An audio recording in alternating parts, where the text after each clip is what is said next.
Alright, this is John Cola with OKRaw.com. Today what we're going to do is we're going to harvest some dino kale. And we're going to make some kale chips. This is the best way to make kale chips with, homegrown kale that you grew yourself, that you literally pick, and right from the time you pick it, you literally put it in the dehydrator so it has a minimal loss of nutrition. Because once they pick the kale, conventional kale, and they take it and they ship it to you, hydro cool it, it's losing some nutrition, and then when you dehydrate it, then it locks in the nutrition at that point. So this is absolutely the best kale to dehydrate, and I found that definitely the baby leaves or the smaller leaves are more tender and they dehydrate better. One of the problems I've had in the past is that if you get large pieces of kale, the stalks, if you don't de-stem them, or the stems actually are really hard like sticks, and actually I had one puncture the roof of my mouth, which was not too fun. So as you can see here, I'm almost done harvesting the kale, and after the big rain, I really love harvesting things. It's they're just nice and clean. They've been washed by nature, and you can see the water droplets on there. And usually I just go around and I do what's called sustainably harvest. So I harvest like one leaf off this plant, and then I go to this next plant. I'll harvest one leaf off this plant.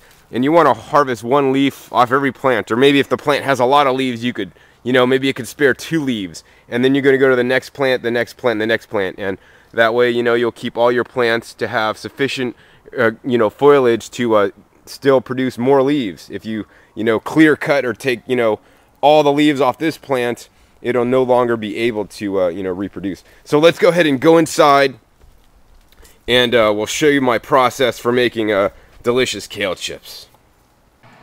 Alright, so we just got done picking kale. Now we're going to dehydrate the kale and make our kale chips. And here's a time saver, and actually to increase the efficiency when you make the kale chips. And so what we're going to do is we're going to literally put the kale on the mesh sheet on the dehydrator. And we're just going to line them up as closely as we can.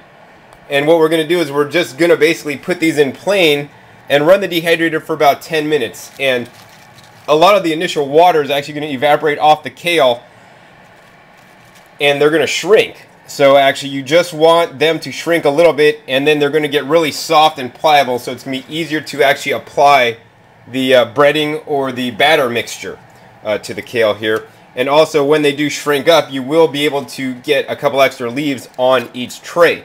So in the past I've actually basically when I've shrunk them up a little bit, I've gotten at least 1 extra tray worth, of kale put in the dehydrator because I've done this process. And then this happened because I've seen in many instances when I'm actually dehydrating kale at the end, the kale chips, take up a small percentage of the tray space, and they shrink so much. So in this way, you get a lot more kale on. So we'll be back in 1 second after we run the dehydrator for a little bit, and they have shrunken up.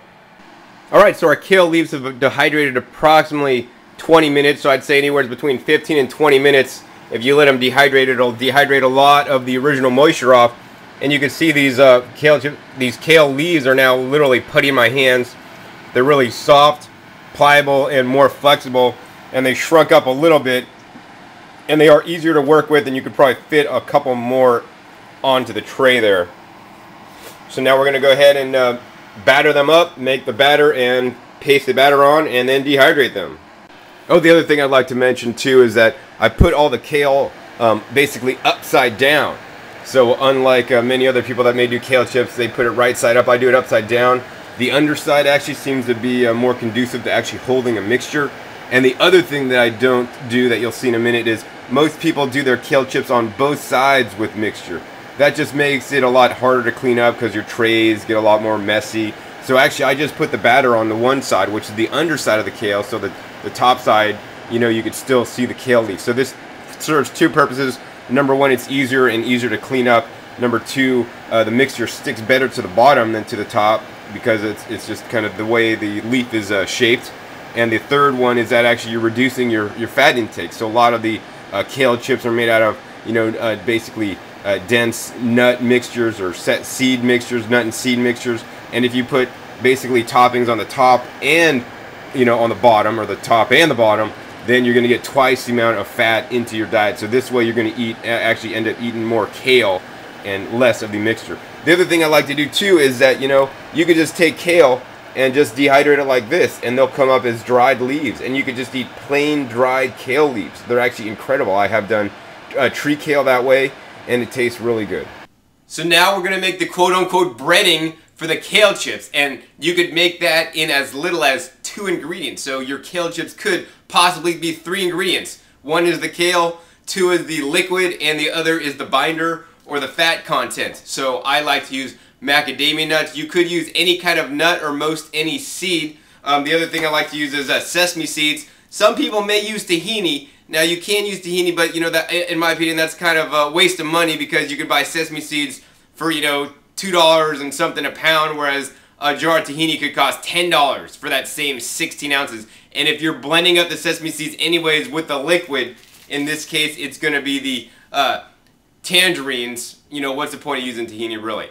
So we're going to go ahead and do that right now. And actually these same 2 ingredients, so, you know, citrus and mac nuts or sesame seeds is what actually I use for salad dressing. So you could pretty much make like a salad dressing, you know, a nut and fruit mixture. If you don't have tangerines, you know, a lot of places they like to use lemon juice. Maybe they may use vinegar, but I prefer to use a whole fruit, and then, you know, a fat source being a nut or a seed.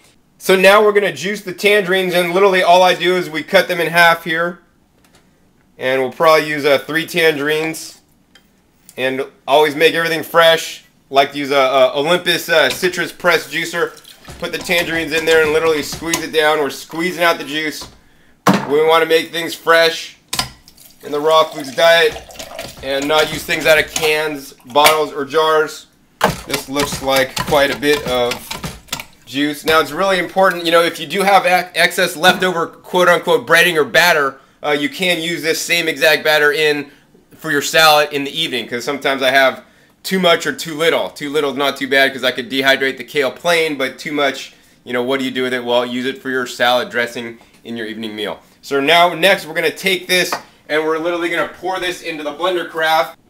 So I find that using a 32-ounce blender carafe when you're blending small amounts works much better. So we're going to basically pour the liquid in the blender carafe. So I like to use like 1 handful of mac nuts.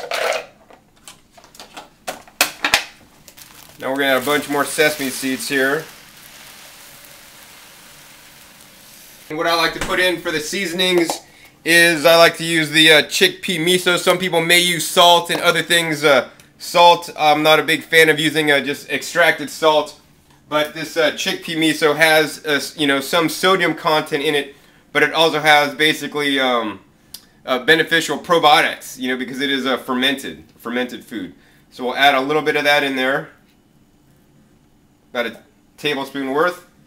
Other things I like to add for fun, I like to put some sun-dried tomatoes in there. And these are sun-dried tomatoes that I made from my garden. And that'll also act as a thickener to thicken up the sauce. It'll give it a nice rich taste. And the next thing that we will put in there is I like to use some, I dehydrated these peppers. So I grew these peppers and dehydrated them. And these are mostly hot peppers. So we'll take out a hot pepper. And, you know, let's make sure we don't get any seeds in there. That'll make it excessively hot.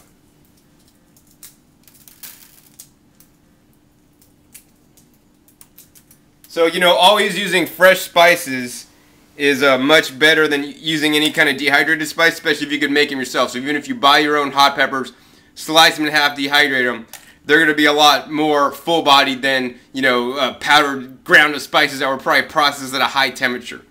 So I think that's our basic recipe there, and let's go ahead and blend this up and spread it on the kale chips.